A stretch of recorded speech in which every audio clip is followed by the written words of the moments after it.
इथेच थांबा. चल बस बस.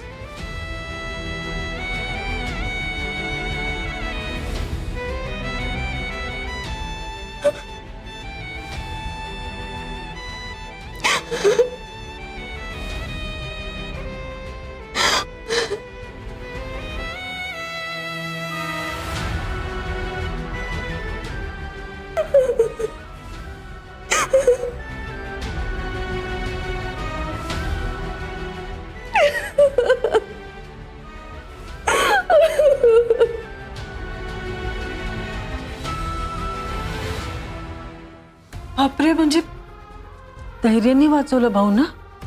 होय, धैर्याने वाचवलंय भाऊंना.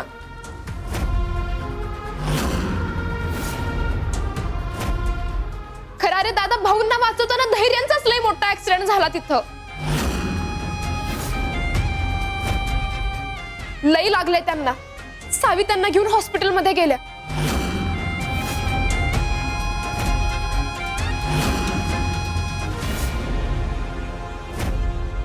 ती एकटीच आहे तिथं. मी पण लगेच निघते.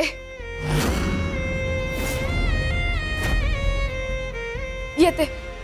रीना थांब थांब.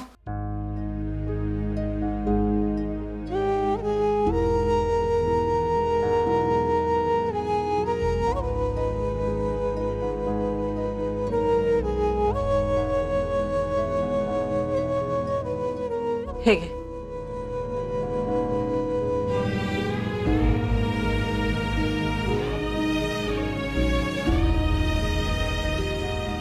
देवीचा अंगारा आहे, लाव त्यांना.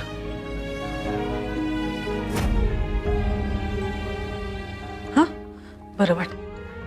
येते मी. हा भाऊ, ही का गेल्या? ते तिचं जरा काम आहे तिचं, म्हणून गेले. तुम्ही चला, तुम्हाला गोळ्या खायच्यात ना? हा चला. केतन चला भाऊ. अरे चल चल. मी दीपा का रडतीये पण? असं असं कसं? मी सावकाश. गेलो तर तिथं एवढी मोठी गाडी होती. ते सगळे शाळेचं सामान गाडीत घेऊन गेले ते. अच्छा. ह्यांना धैर्य मुजुमदारांनी वाचवलं असेल असं वाटत नाही. अगं दीपे, त्या रीनानं स्वतःच्या डोळ्यानं बघितलंय सगळं. ती खोटं कशाला बोलल?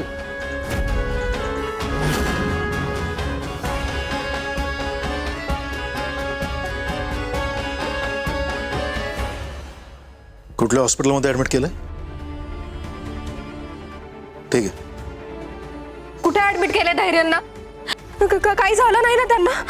कुठे ते? मला जायचंय त्यांच्याजवळ. बाबा कुठे आहेत धैर्य? हे ना, हे सगळं त्या भाऊंमुळे होतंय. त्यांना ऐकण्याने सगळी वाट लावून ठेवली. ए बाई, जरा दंगा कमी कर. आधीच आई शॉक मध्ये. भास्कर, आई,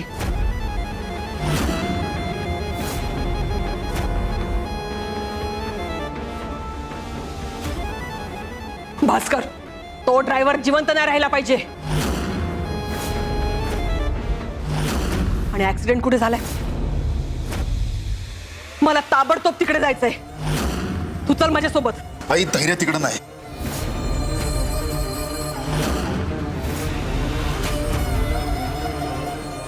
त्याला थायू हॉस्पिटलमध्ये ऍडमिट केलंय. कोणी? सावीना.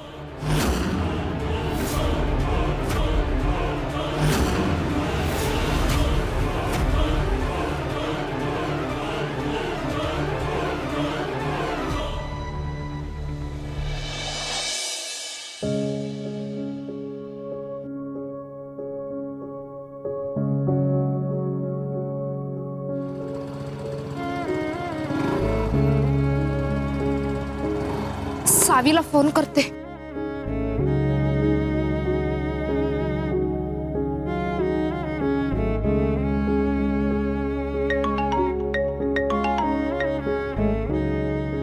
हॅलो हॅलो सावेब, कुठे आहेस? नेलस ना धैर्यांना हॉस्पिटलमध्ये? आणले. कुठल्या हॉस्पिटलमध्ये आहेस? थायू हॉस्पिटल. हा, मी इथं जवळपासच आहे, यायला लागल्या. सावे, तू तू काळजी करू नकोस. हा, काय नाही होणार धैर्यांना. बघ, ते लवकर बरे होतील. तू फक्त आता शांत राहा. हा, टेन्शन घेऊ नकोस, मी यायला लागले तिथं लगेच तुझ्यासोबत. हा, ठेवते फोन.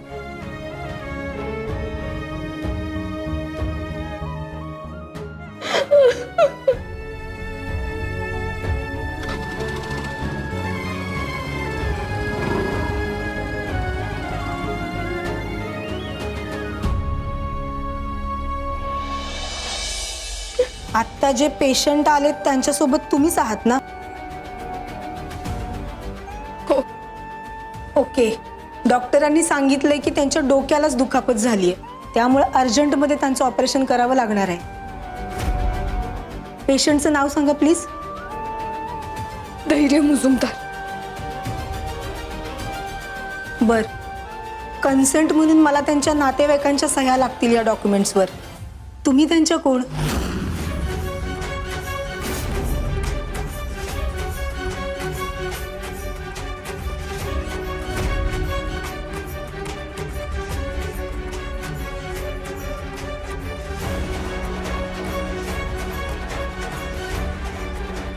मॅडम तुम्ही त्यांच्या कोण?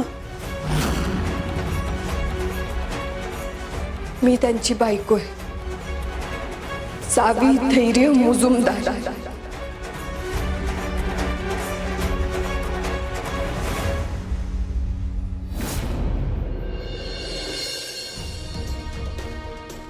सावे, कसे आहेत धैर्य? ऑपरेशन चालू आहे अजून. काय नाही होणार त्यांना, ते लवकर बरे होतील. काय नाही होणार. तू आधी बस बरं इकडं ये. शांत हो आधी.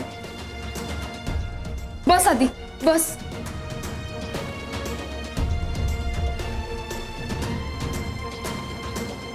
काकींनी येताना अंगारा दिला आम्हाला. धैर्यांचं ऑपरेशन झालं ना की मग लाव त्यांना. काही नाही होणार धैर्यांना सावे.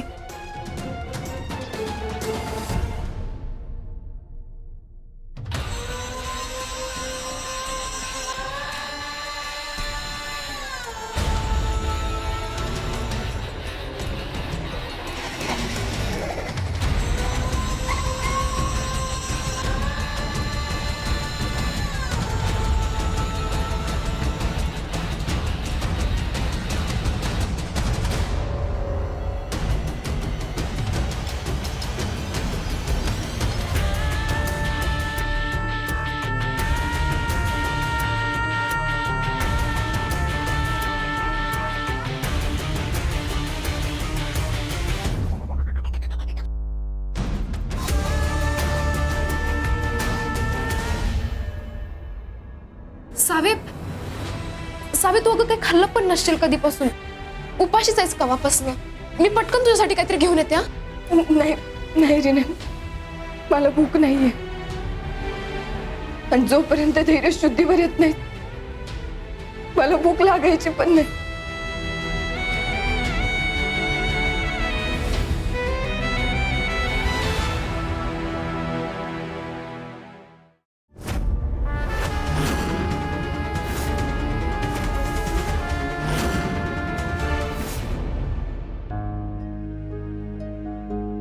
रिने, तू भाऊंना नीट सोडलंस ना?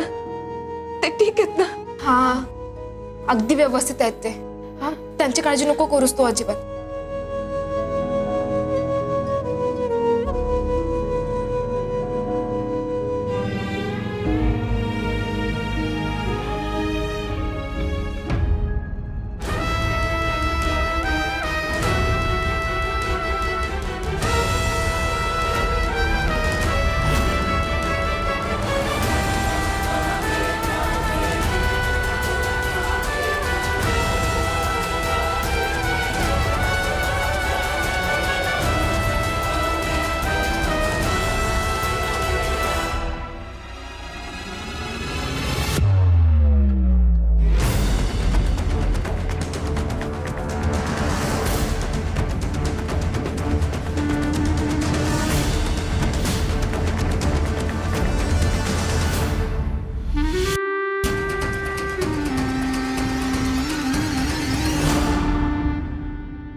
माझ्या धैर्याला काही झालं ना तर तुझ्या आजोबांना ना मी स्वतःच्या हाताने मारून टाकीन, एवढं लक्षात ठेव.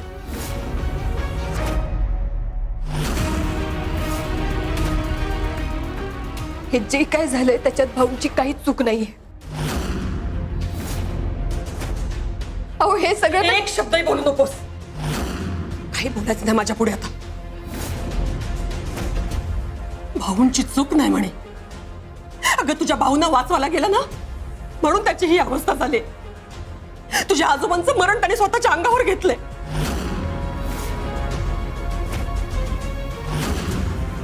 तू ना तू जाऊन आता देव पाण्यात ठेव. माझा धैर्य मला पुन्हा पहिल्यासारखं हवाय, सुखरूप धडधकट. माझ्या धैर्याला काही झालं ना तर निघ इकडनं. आपल्यापैकी सावी नाईक कोण आहे इथे? मी धैर्यना तुम्हीच इथं आणलं होतं? हो. Thanks to you. तुम्ही ज्या धाडसानं आणि तत्परतेनं त्यांना इथंपर्यंत पोहोचवलं, खरंच हे कौतुक करण्यासारखं आहे.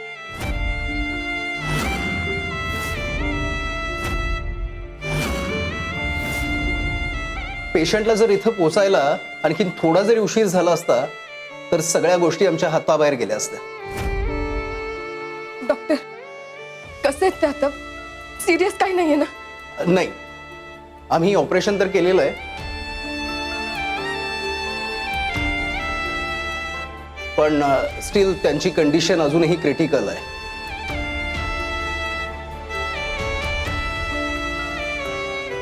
पुढचे 24 तास काहीच सांगता येत नाहीये.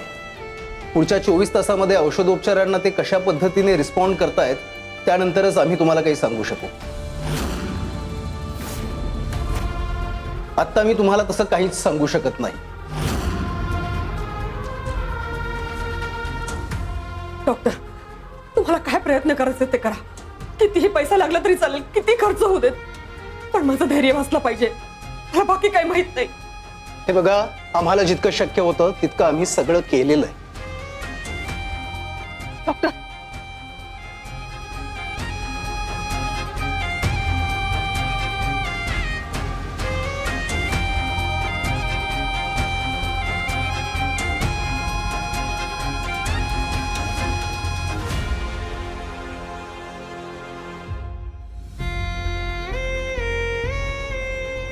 धैर्य, तुम्हाला लढावं लागल, बरं व्हावं लागल. तुम्हाला असं नाही बघवत मला.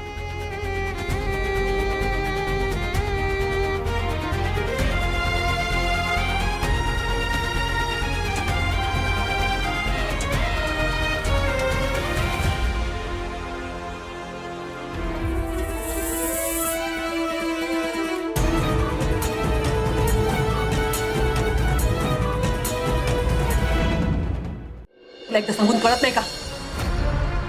तुला जा सांगितलं होतं ना इकडनं, इथेच थांबलेस अजून?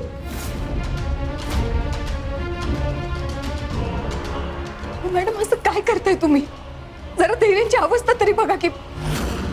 बघा इथं भांडण नको करायला. आपण तुझ्यामुळे त्याची ही अवस्था झाली आणि वर तोंड करून तू मलाच सांगतेस?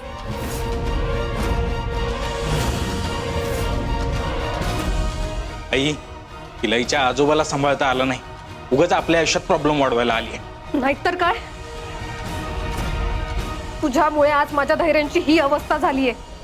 त्यांना जर काही झालं ना तर बघच तू, तुला सोडणार नाही मी. इरा तू काय बोलतेय सगळं?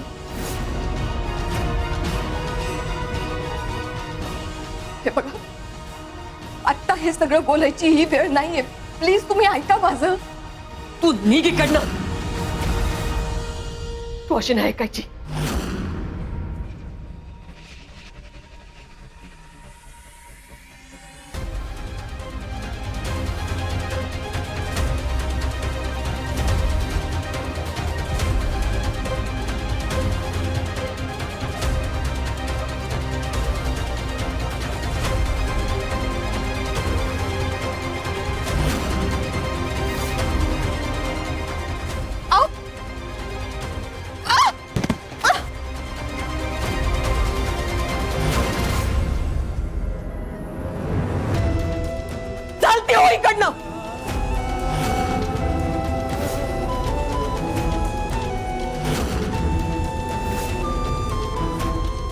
माझा मुलगा इथे मरणाच्या दारात पडलाय, त्यामुळे तुझी सावली सुद्धा मला आसपास नकोय. त्याला काही झालं ना तर मी काय करण हे तुलाच नाही, तुझ्या अख्ख्या खानदानाला पण कळणार नाही.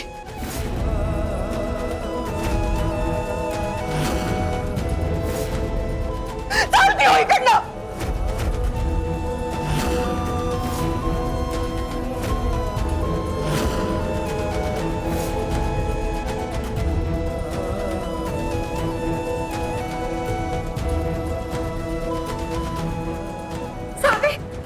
सावी उठ, उठ.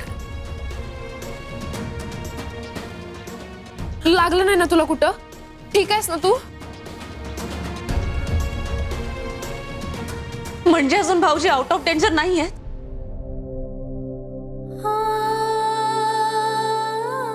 वहिनी,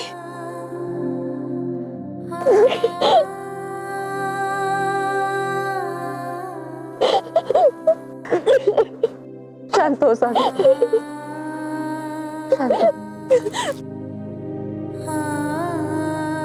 म्हणजे भाऊजी अजून आउट ऑफ डेंजर नाहीये?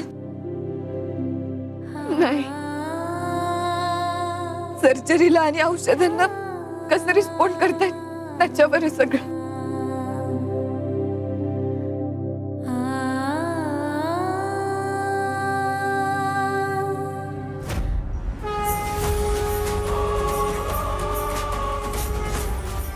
उद्या गाई उद्या उद्या उद्या गाई उद्या उद्या.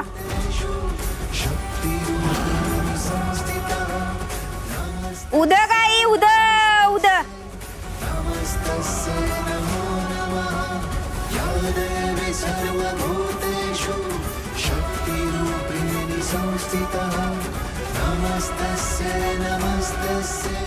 पोरी, मरणाच्या दारात झुंज चालू आहे.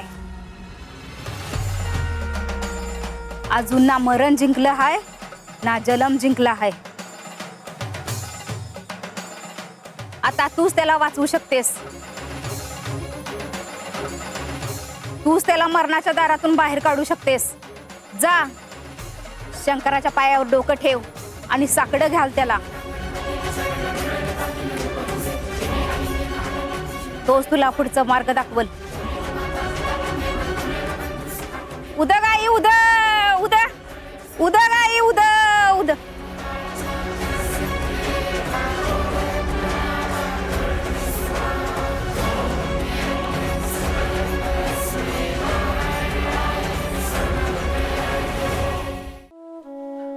एकट्या बाईनं संसाराचा गाडा ओढणं किती अवघड असतं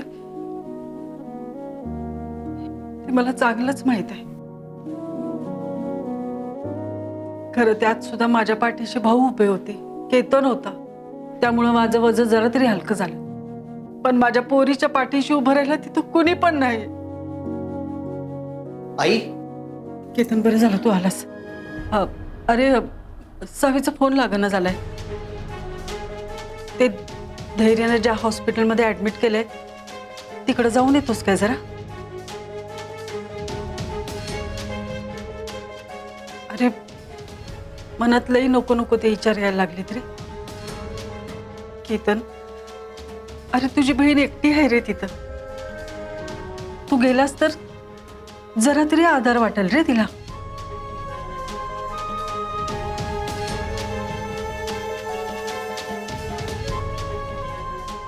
केतन, मला माहित आहे तुझ्या मनात तिच्याबद्दल राग आहे. तू एवढं सांगून सुद्धा तिने त्या घटस्फोटाच्या कागदावर सह्या केल्या नाही. त्यामुळं अथर्व घरी येऊ शकला नाही. तुझ्यापासून लई वेळ लांब राहिला. पण ही तुझी बाजू झाली रे. तू जरा सावीच्या बाजूने विचार कर की. कुठली पोरगी अशी आपणहून घटस्फोटाच्या कागदावर सह्या करून सांग की.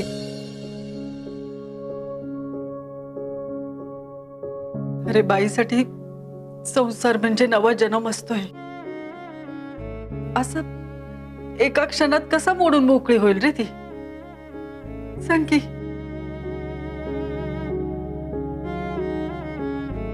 तिला आता तिच्या घरच्यांची, आपल्या आधाराची लई गरज आहे. भाऊ नीट असते ना तर मीच गेले असते, पण भाऊंना हे असं सोडून नाही ना जाऊ शकत मी. जरा तरी समजून घे रे. त्यामुळं तू जर तिथे गेलास तर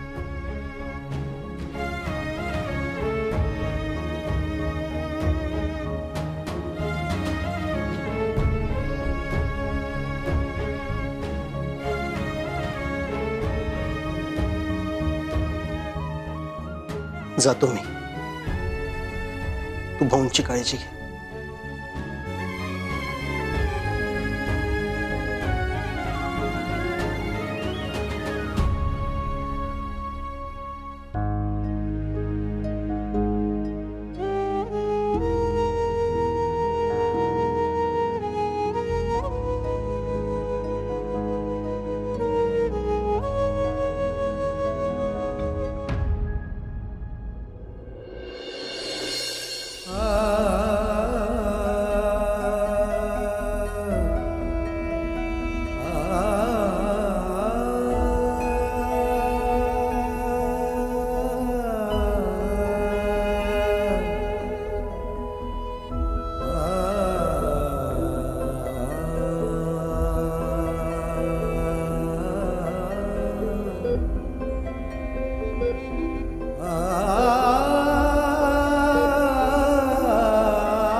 तेव्हा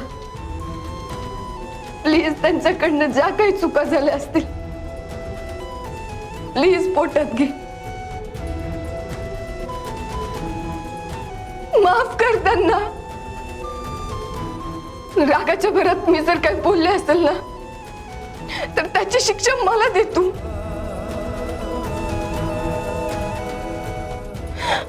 प्लीज त्यांना या सगळ्यातून वाचव,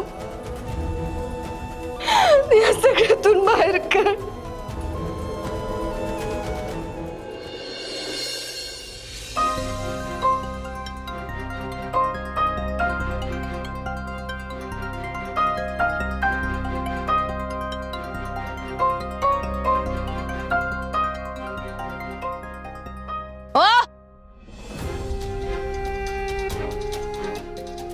कुठं चाललायसा? कुठं चाललायसा? बोला की झड्डीश. ते हॉस्पिटलमध्ये चाललोय. धैर्य ऍडमिट आहेत ना आईने जरा. सांगितलं ना तुम्ही की नाही नुसतंच सांग का मेसा बघा. स्वतःची अक्कल म्हणून काही वापरायची नाही, है की नाही? हे बघा आईनं की नाही नुसतं त्यांच्या लेकीचं पडलेलं असते. हा म्हणजे त्यांची लेक, तिचा संसार. आता त्यांच्या नवऱ्याचा ऍक्सिडेंट झालाय तर इकडे आईंचा जीव नुसता खालीवर व्हायला लागलाय. पण तुमचं काय? पण जेव्हा तुमचं पोरग तुमच्यापासून लांब गेलं होतं तेव्हा आई वंचना बोलल्या, बाई ग त्याचं पोरग लांब गेलं, हे कर तेवढ्या असया, येऊ दे ते परत. म्हटल्या का? म्हटल्या नाही की नाही? हा मग आता मला सांगा त्यांची काय फक्त लेकच लाडकी आहे का? तुमचं काय? तुम्हाला भाकरीच्या तुकड्यावर आणलंय नाही ना? तुमची पण आईच आहे की नाही ती? मग दरवेळी अशी परक्यासारखी वागणूक तुम्हालाच का बरं? दीपे जाऊ दे की जुनं सगळं, कशाला परत काढायला? कधी काढू? ऐक हे बघ, आता एवढ्या पुरतं मला जाऊन येऊ दे, त्यानंतर मी परत. तुम्ही उगाच माझं डोकं फिरवू नका सा. गप आत चला. तुम्ही जर का एक पाऊल जर तिकडे टाकलं असता का नाही तर मी अथर्वला घेऊन लगेच. प्लीज मग आत चला, आत चला, चला की आत.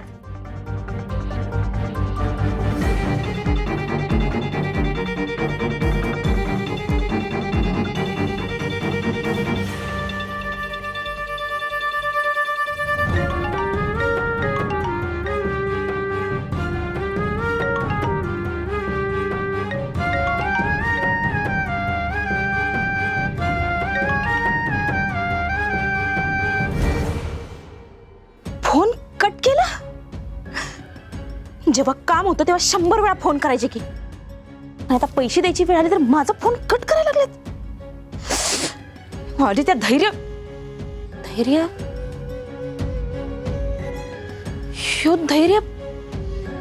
बरोबर भाऊंना गायब करायच्या वेळी तिथं कसं काय आला? या धैर्यालाच भाऊंना काय करायचं नव्हतं ना,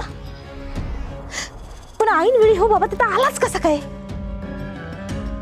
मला भाऊंशी बोलायलाच पाहिजे.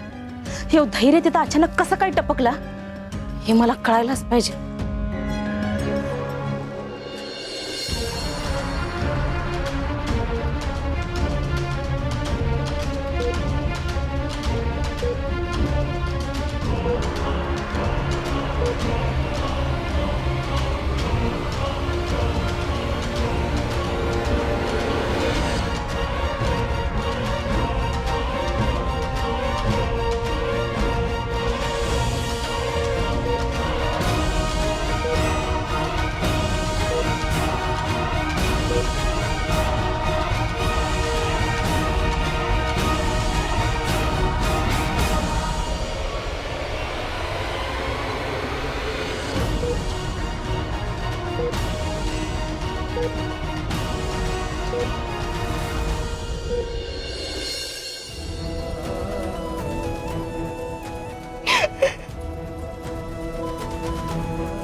मरणाच्या दारातनं वाचायचं असेल तर महामृत्युंजय व्रत कर.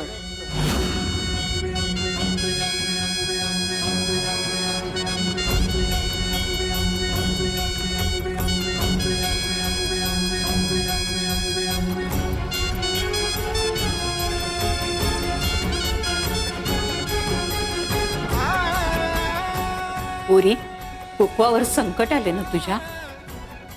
तुझा धनी मरणाच्या दारात आहे ना व? आता फक्त महादेवच त्याला परत आयुष्य देऊ शकतो.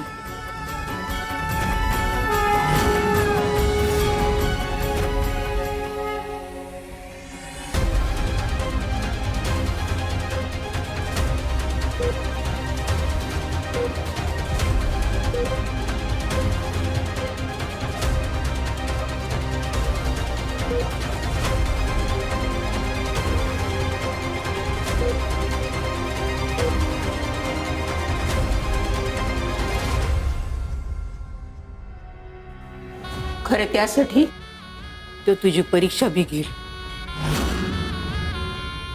तुम्ही किती निकराने त्याच्याकडे मागताय ना हेच बघायचं असतंय त्याला. ज्याच्यासाठी हे करायला लागलेस त्याच्यावर तुझं किती प्रेम आहे हेच तपासायचं असतंय त्याला. आणि जिथं प्रेम आहे तिथं संघर्ष आहे, आणि त्याच प्रेमात संघर्ष करत मरणाला सो झुकवायची ताकद असती तर महादेव कृपा करत्यातच. त्यासनी तुमचं खरंपण आणि तुमची इच्छाशक्ती दाखवून द्यायची गरज असते.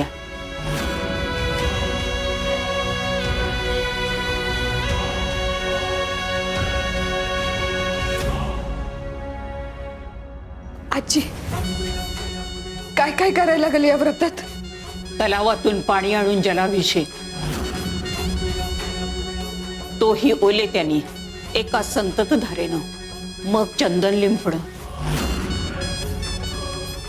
किंवा दुग्धाभिषेक, मग बेलफळ आणि फूल वाहणं, आणि शेवटी 1008 वेळेला घंटानाद.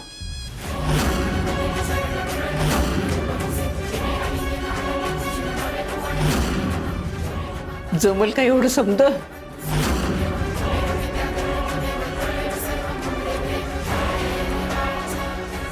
जमवीन मी. हे बघ पुरी, वाटते तेवढं हे सोपं नाही. भल्या भल्यासनी नाही जमलेलं हे. मरणाशी जर लढायचं असेल ना तर मनात प्रेम आणि धैर्य पाहिजे. हे समद व्रत एका पायावर करायचं, न थांबता अखंड महामृत्युंजय जप चालू ठेवायचा. ह्यात लई अडचणी येतील, संकट येतील, आणि तीच असेल तुझी खरी परीक्षा. काही झालं तरी हे व्रत सुटता कामा नये. आणि जर ते सुटलं तर तुझं कुंकू नाही सुटणार. अजिबात नाही सुटणार. किती पण संकट येऊ दे, किती पण परीक्षा द्यावी लागली तरी मी हे व्रत पूर्ण करणारच.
हे घे आणि साथ घाल त्या महादेवाला आणि कर सुरू व्रत.